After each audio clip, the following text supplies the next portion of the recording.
Good afternoon, everyone. I want to say thank you for having me back at Mizzou. So despite the fact that it's almost blasphemous that it says University of Kansas on this gold and black background, I can assure you that I am a Cardinals fan, a Mizzou fan, and a Chiefs fan. So I'm a Missouri girl, and I'm happy to be back coming to Columbia this fall to take care of our Parkinson's patients.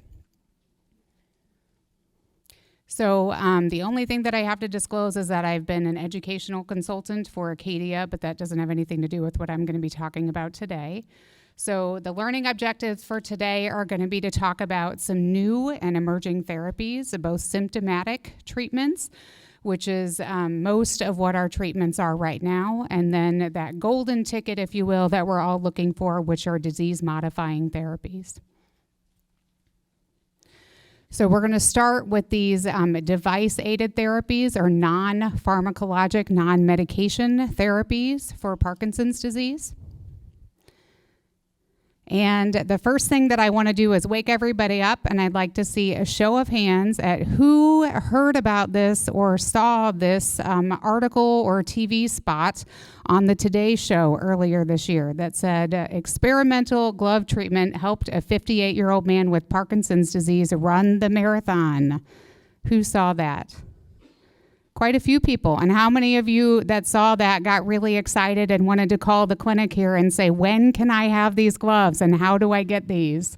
Probably quite a few as well. So this was a really exciting TV spot that was shown on the Today Show. The problem was that a lot of us folks that were the physicians didn't know much about it until we saw it too, or our patients called in and asked when they could get these gloves. So these gloves were invented by Dr. Peter Tass, who's at Stanford in California. And the goal in developing these gloves was to try to figure out how to deliver an electrical stimulus that would desynchronize or disrupt the abnormal neural networks that are responsible for Parkinson's disease symptoms. So essentially, he was hoping to come up with a device that would help ease tremors, slowness, and stiffness for patients. What the TV spot failed to share was that this study was what's called a proof of concept study, okay? And so this is before you get to the stage where you're doing clinical trials. It's basically a small study in a small number of patients where we're just looking to see, is this even feasible? Does this product even work, okay? So he looked at 6 patients, and he had these 6 patients wear these gloves for 4 hours a day for 3 months, and then examined them at various periods of time. And he found that 5 of the 6 patients had better exams, better in terms of tremors, slowness, stiffness at 1 month after wearing these, and then all 6 had better exams at 3 months. So although this is just a proof of concept study right now, other studies have also looked at vibratory type therapy to see if this can help patients with these symptoms. And I think that this is going to be promising moving forward, but we're a ways off for something like this being available. So next, we're going to talk about another device-aided therapy that is currently available. So this is called transcutaneous afferent patterned stimulation. There's a reason we call it TAPS for short. So this is already approved for essential tremor patients that have more of that familial type tremor. And you may have heard of this device. It was previously called the Cala-Trio device. Now it's called the Cala-Kick device. K for kinetic or movement, and then IQ for it being smart, kind of like a smartwatch. So the idea behind this is that someone would wear this watch device, and this is the transcutaneous part. So the device is supposed to be able to sense the unique tremor signature of the patient through the skin, and then send that message up to the brain. That's the afferent part. And then there's vibration type therapy or a modulation of those electrical circuits that are abnormal that can then slow down or kind of calm that tremor. The important thing, though, to remember is that for Parkinson's patients, most oftentimes patients have a rest tremor, so that shaking that's kind of bothersome when you're just relaxing or sitting, having a conversation. This is mostly for patients where their tremor has advanced to the point where they also have shaking, when they're holding their limbs above gravity, carrying something, holding their arms up, or doing something. So eating, doing personal hygiene tasks like shaving, things like that, okay? Next slide. And so the study that got this device approved for Parkinson's looked at about 40 patients who wore this device for 40 minutes, 2 times a day. And they found that about 64% of the patients had an hour and a half of improvement in those symptoms when they wore the device, okay? So it's now approved for patients to wear 40 minutes at a time. It can be worn up to 5 times a day. It can be worn if a patient really wants to go out to dinner but is nervous and embarrassed maybe by having shaking, but still wants to go out and do the things that they enjoy to do. So may put this on before that as one example. And then the smart part again is that this device is able to report to a computer program, and then patients and physicians could have access to kind of look up the data based on how it's doing, okay? Next slide. So next we're going to talk about medications that are on the forefront. The first one that I want to talk about is a new formulation of extended release carbidopa-levodopa, extended release Sinemet. So most of you may be familiar with Rytary, okay? That's another alternative oral extended release formulation of your Sinemet. This is a reformulation of Rytary that is supposed to last longer, so up to 7 to 8 hours instead of the current 4 to 5 to 6. So it's made up of 2 different components. So you'll see what is labeled IR granules in purple on the left, and then ER, or extended release beads, on the right. The IR granules are tiny, tiny beads that have all of the carbidopa in this portion and about 25% of the levodopa, okay, in an immediate release form, just like the Sinemet that you may be familiar with. And then it also comes with this I can't say this word very well, disintegrant, which allows for rapid dissolving of the medication in the blood, okay? The other portion is the ER bead, like I just mentioned on the right there. So in the middle on the white where it says drug core, that's where 75% of the levodopa is. It's covered by a controlled release polymer or layer that allows for slow release until it's time to take the next dose of medication. On top of that, there's what is called this mucoadhesive polymer. So what the heck does that mean? That means that this layer is supposed to keep the drug right near where it's supposed to be absorbed in the stomach. So it kind of keeps it from going through the rest of your digestive system. And then the outside layer is called the enteric coating. So that keeps it from dissolving too fast. And so this drug or this medication was looked at in phase 3 clinical trials. The recent one was called RISE PD. So what is a phase 3 trial? That type of trial is the last type of trial that happens before companies look to submit this for authorization and approval from the FDA. It asks the question, is this drug as good or better than what we currently have? Okay. So basically what they did, this group of researchers put together patients that were going to be taking either this formulation of Sinemet, the carbidopa-levodopa, or the regular Sinemet, okay? And what they found was that in 78% of patients that were taking this formulation, they had benefit in better or reduced off time for 5 hours compared to only 7.5% of patients taking the regular Sinemet, okay? So a much longer period where patients felt like they were good, where they had good on time. They also found that patients taking this formulation were only, to get that benefit, were taking this medication only 3 times a day instead of 5 times a day. So what could that do for you if you got to take much less medication? I can't even hardly remember to take a vitamin once a day. So I can't imagine being able to reduce that burden, how helpful that would be. So in terms of side effects, the most common, they were all mild: nausea, some falls, and urinary tract infection in a very small number of patients. In November 2022, the drug application was submitted to the FDA, and just a kind of hot off the press update. So the FDA has requested additional information regarding the safety of the carbidopa component. That's the component that keeps the levodopa from being broken down as quickly as it would be otherwise without that. The next drug that I want to talk about is this subcutaneous phos-carbidopa, phos-levodopa infusion. So you'll recognize carbidopa and levodopa here. So the phos part just means that it's making the Sinemet, this carbidopa-levodopa, more soluble, okay?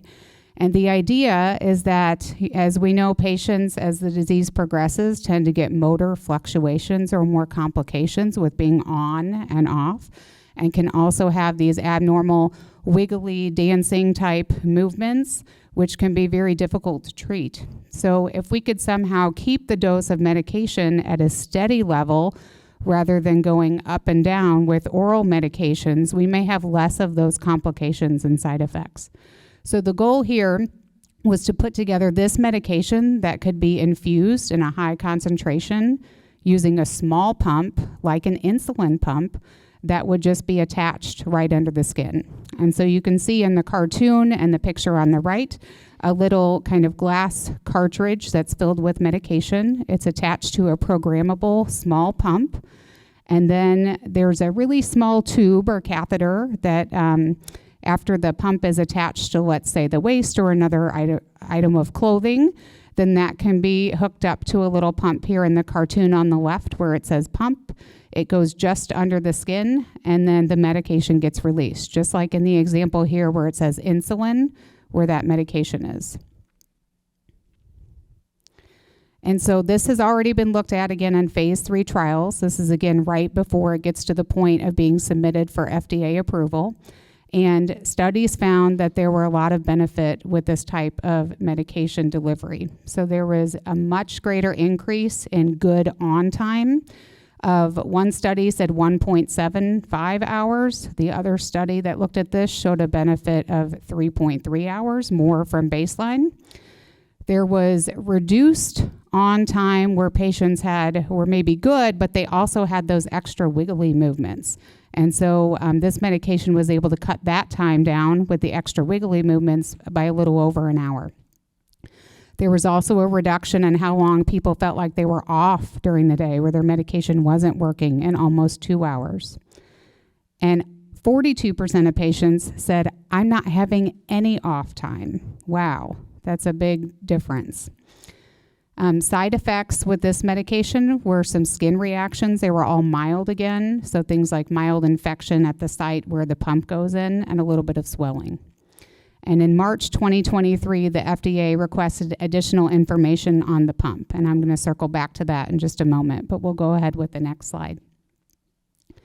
So there's another infusion. This is not carbidopa-levodopa. This is one of the oldest dopamine agonist medications that we have right now that's also used to treat Parkinson's disease, called apomorphine. So again, it's the same idea as what I just talked about, a pump that would deliver high concentrations of the medication to help try to smooth out the concentrations in the blood so that we get less of those side effects and motor complications. And phase 3 trials have looked at this medication as well. They showed increased on time without the bothersome dyskinesia, where patients are aware of those extra wiggly movements and it impairs their functioning, by 3 hours. They showed an improvement up to 3 hours in how much off time patients were having. And this effect was sustained for over a year, 64 weeks. The patients were still getting benefit with this type of medication delivery. Again, the most common types of side effects were skin reactions, little nodules that formed that were not infective, but little bumps kind of where the pump site attaches to the skin, some sleepiness, nausea, and again, pretty mild. So what's important about this and the other medication is that this medication, the apomorphine infusion, is already available in Europe and has been since the 1990s. So this is being used over there. It's also been approved in Asia and Australia. So here, the initial submission to the FDA was in 2020. The FDA requested additional information on the medication. That application was resubmitted in 2021. The FDA requested additional information in 2022. And most recently, in May of 2023, they requested, again, additional information, which was a bit of a disappointment for us physicians because we really thought that this time it would get approved. The additional information that they're requesting has to do with the pump, not the medication, and sort of the quality and manufacturing labeling in terms of the pump. So these types of technologies we are hoping are going to be out and available within the next couple of years and are very promising because the pump is already technology that's been in use for some time in terms of patients that have diabetes and are using the same type of pump to deliver their insulin. Now we're going to move on to surgical or advanced treatments for symptoms. And the one that I want to talk about now is what's called MR, or magnetic resonance guided focused ultrasound, okay? This is a procedure that is an alternative to DBS. It's already been approved in 2018 for tremor, for essential tremor patients. And it was approved for an additional target, the GPI or pallidotomy, in 2021 for Parkinson's disease patients to help with these symptoms: slowness, stiffness, and then those extra wiggly movements, those dyskinesias. So this is an incisionless surgical treatment for these PD symptoms. So what the heck is this? Because it looks really complicated, right? So what this is think about when you were young and someone told you that you could use a magnifying glass and go out in the sun and you could burn ants or burn grass or whatever, burn whatever you want, right, when you were a kid. So this is kind of the same idea.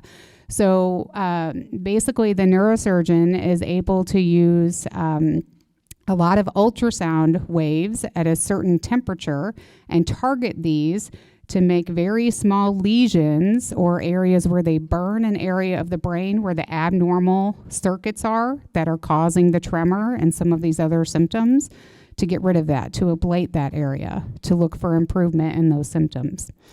And so this requires a patient to not have to undergo surgery, which is a positive. The patient would come to the outpatient surgical area. It's a same-day procedure. They go home the same day. They have to do an MRI before to look at the thickness of the skull because you can't do it if the skull is too thick. And I've had many women patients come in and tell me that their husband's skulls are too thick, but that's not they really do have to look at the thickness of the skull and the density. So, but basically the patient lies down in this MRI machine after being fitted with a frame, if you will. And then there is a cooled, sealed water system that goes over top of the frame. It's basically a bag filled with water that helps cool the skull.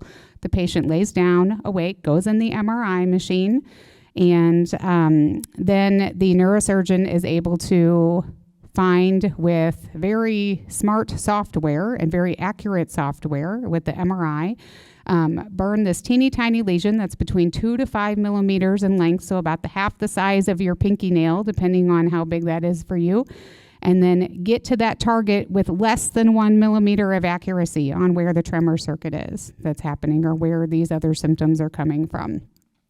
And only in the area where the ultrasound waves are focused, if you can look here on the right where you see all of these green waves kind of coming down into the middle of the brain, that's the only area that's heated up high enough in order to burn that lesion. Okay, so it's very, very accurate. So some things to know about this procedure: there's no risk of infection because there's no hardware implanted. There's no DBS programming visits, so no one has to come and follow up with us for that to get programmed. Patients do have to shave their heads on the day of the surgery. It can be an option for those who can't or would choose not to undergo DBS. So someone who maybe can't would be someone who has too much cognitive impairment or difficulty with memory, not a lot of a big support system around to help them in terms of the programming and the visits and things, or someone who just doesn't want to have brain surgery. One thing to consider is that this is called lesion therapy. So remember I said we actually burn a tiny hole in the brain, and so this is permanent. It is irreversible. There's no modification with like what we have with programming.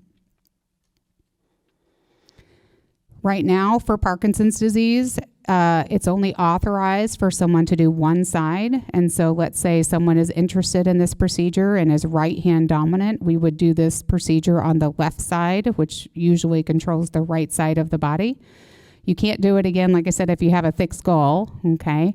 So they have to measure the density and the thickness of the skull before the procedure.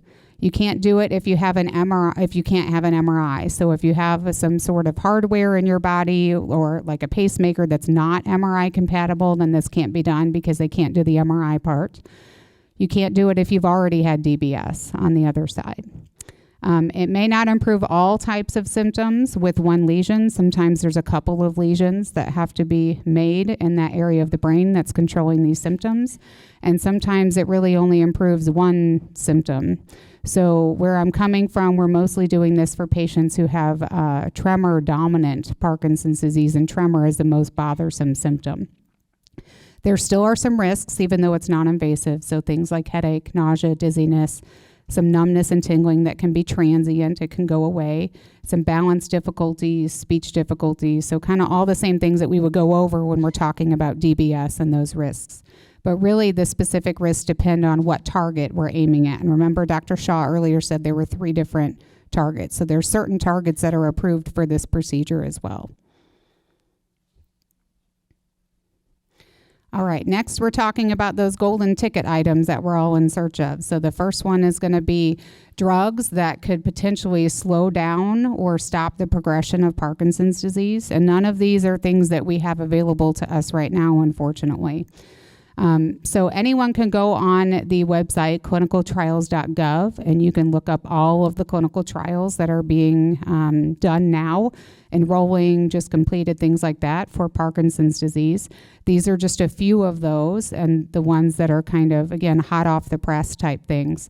So a couple of these, I won't go through each individually, but I just want to tell you that a couple of these are geared towards patients who have a genetic component to their Parkinson's disease, so may have a mutation like LRRK2 or GBA, and they're really looking at modifying the bad protein or gene to try to fix symptoms and slow down progression of disease.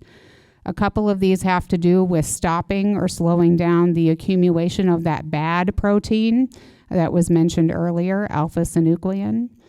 And then some of them specifically try to slow down cell death. Remember that one of the main causes of Parkinson's disease is we have degeneration or cell death in those neurons that are making dopamine. So there's some studies trying to stop that cell death and keep those cells functional, and blocking accumulation of these other toxic proteins that make the machinery not work as well anymore. So what are the challenges with some of these studies? Most studies, in terms of disease-modifying studies, are looking for patients that have early, untreated PD. So that's not very common that we get someone that comes in for a new diagnosis that then is also wanting to do a clinical trial versus getting symptomatic treatment. A lot of times people come in to get diagnosed or to be evaluated when they're having symptoms that are disabling to them or impairing their function. Not only that, if we do get a patient like this, most often patients, by the time they see us, are needing something for symptomatic treatment within about 6 months of seeing us. And so that makes it difficult for them to be enrolled in a trial where we can't change a lot of the medications. All right, the next class of therapies is immunotherapy. And the goal here is to try to find an antibody that we can direct towards that bad protein that is not working right and accumulating in cells. So this has been studied in phase 2 clinical trials. Those types of trials ask, does this medication work? Okay. There's been 2 studies on this medication called prasinezumab, which you see up top in the yellow. That's the name of the antibody. The first study did not show any change in symptoms or when patients were examined by their physician. But other measures suggested that it might be efficacious, be beneficial, and that patients could tolerate it. The second study looked for improvement in patients' exams when they came to visit their physician, and this is currently underway. The goal is to follow these patients for 1.5 years of treatment with infusion of this antibody or another medication, and then see how they do. So we'll have to wait for those results. And one of the last categories, I think we have a couple left. One is surgical or cell infusion. Okay, so this has to do with delivery of gene therapy or stem cell therapy. So the top one is gene therapy. This is called this AAV-GDNF. Again, what the heck is that? So that's a nice acronym or abbreviation for what's called adenovirus-associated vector 2 glial-derived neurotrophic factor delivery. Everybody got that? So this looks at gene delivery to produce this molecule called GDNF, glial-derived neurotrophic factor. So this is a molecule that your brain already makes. So you have neurons that produce that dopamine, and then you also have extra cells, kind of like your friends, your support system. And so your support system is supposed to help keep those cells alive, keep them healthy, nourish them, just be there like a friend. So the goal of this is to deliver more of this GDNF that those support cells would provide to prevent cell death. And they're currently looking at this in animal models of Parkinson's disease. Early studies did show safety for this and also clinical improvement, but previous studies have also showed the same thing. And controlled studies where you have a patient that has Parkinson's that's getting placebo, and then a patient that's actually getting the gene therapy did not show promise, unfortunately. The next therapy is the last one that I'm going to mention today, and this is stem cell therapy. So a clinical trial of stem cell delivery to promote tissue repair and suppress the immune system, which causes inflammation with Parkinson's disease, is currently underway. The plan is to enroll 60 patients with Parkinson's disease who've previously banked their stem cells, and then see if they can provide these types of stem cells to regrow or regenerate these neurons so we don't lose as much dopamine. So the takeaways today for what I had to offer were to just remind you that device therapies may help patients that have refractory tremor that's not responsive to medications.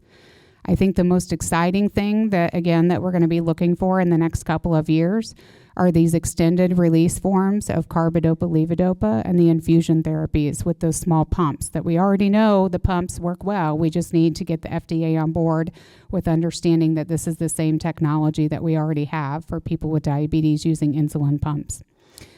Focused ultrasound is a good alternative to DBS if we can confirm safety in Parkinson's patients and make sure that we're not causing too many side effects. And that's why one of the reasons why we only do one side currently. That's the only side approved.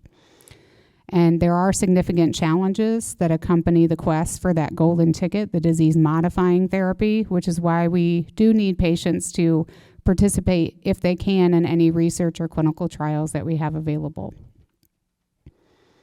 And then finally, just a reminder that treatment is not one size fits all. I think Patsy mentioned that it's very important to not compare in terms of symptoms and things, which is really hard to do when you want support. But treatment and progression of symptoms and what symptoms patients will have is different for everyone across the board.